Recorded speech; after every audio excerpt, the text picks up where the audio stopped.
సరదాగా ఒక కథ చెప్పుకుందాం. ఒక రాజు ఒక ఊర్లో దండోరా వేయించాడు. ఏమని?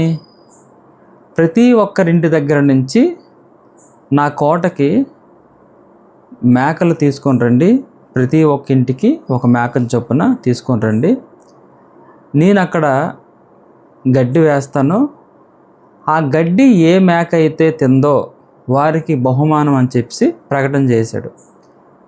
అయితే అందరూ కూడా మేకలు రాజుగారి కోటకి తీసుకెళ్ళడానికి సిద్ధం చేశారు.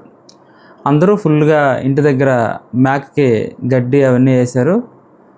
అయితే ఒక ఆమె ఏం చేసిందంటే ఆ మేకకి ఏం పెట్టలేదు, గడ్డి చూపిస్తూ ఒక చెప్పుతో మేక మూతి మీద కొట్టింది. గడ్డి చూపించడం, చెప్పుతో మూతి మీద కొట్టడం, ఇలా ఒక 10 times చేసింది. చేసిన తర్వాత అదే రాజుగారు చెప్పిన సమయానికి అందరూ కలిసి మేకలు రాజుగారి కోటకి తీసుకుని వెళ్ళారు.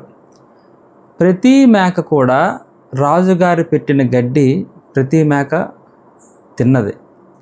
కానీ ఎవరైతే ఒక ఆమె గడ్డి చూపించి మూతి మీద చెప్పుతో కొట్టిందో ఆ మేక మాత్రం అక్కడ గడ్డి చూపించినా ఏవి చూపించినా మరి తినలేదు. అంటే మనలో కూడా చాలా తెలివైన వ్యక్తులు ఉంటారు సమాజంలో. మనం జాగ్రత్తగా మెసులుకోవాలి అని చెప్పే కథ సారాంశం.